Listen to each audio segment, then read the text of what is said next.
BRS నుంచి కవిత suspension తర్వాత ఆమెపై విమర్శనాస్త్రాలు ఎక్కుపడుతున్నారు గులాబీ నేతలు.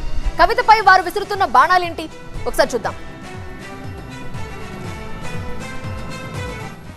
మరి పార్టీ ఉంటే ఎంత పోతే ఎంత అని మాట్లాడితే, మరి పార్టీ ఇన్ని లక్షల మంది అభిమానించే పార్టీ, ఇన్ని కోట్ల మంది ఆదరించి నిలబెట్టిన పార్టీ, అటువంటి పార్టీ ఉంటే ఎంత పోతే ఎంత అని మాట్లాడితే అసలు నువ్వు ఉంటే ఎంత లేకపోతే ఎంత అనే పరిస్థితి ఈరోజు ప్రజలు ఆలోచించే, కార్యకర్తలు ఆలోచించే పరిస్థితి వచ్చింది అని అంటే దీనికి తను మాత్రమే బాధ్యురాలని చెప్పి తెలియజేసుకుంటూ,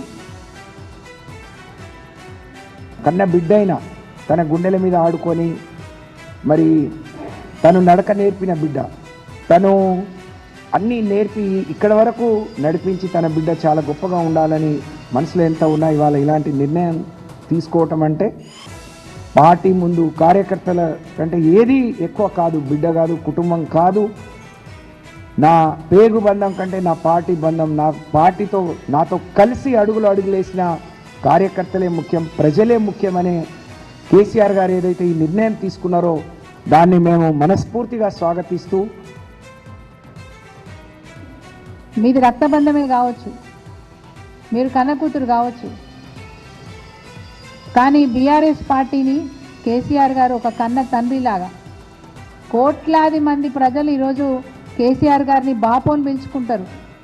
నువ్వు నాన్న అని పిలుస్తావో ఏం పిలుస్తావో తెలియదు, కానీ కేసీఆర్ గారిని తెలంగాణ రాష్ట్ర ప్రజలు బాపోని పిలుచుకుంటారు. అంత గొప్పగా ఆ బంధం అనేది కేసీఆర్ గారితో ముడిపడి ఉంది, బీఆర్ఎస్ పార్టీతో ముడిపడి ఉంది. బీఆర్ఎస్ పార్టీ నీకు నచ్చలేదేమో కానీ కేసీఆరే బీఆర్ఎస్, బీఆర్ఎస్ఏ కేసీఆర్.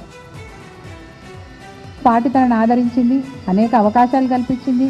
ఇన్ని అవకాశాలు కల్పించినా కానీ ఈరోజు మళ్ళీ పార్టీకి ద్రోహం చేసే మాట, పార్టీని తుంచివేసే మాట మాట్లాడినప్పుడు తప్పకుండా పార్టీ మంచి నిర్ణయం తీసుకుందని భావిస్తూ ఉన్నాం.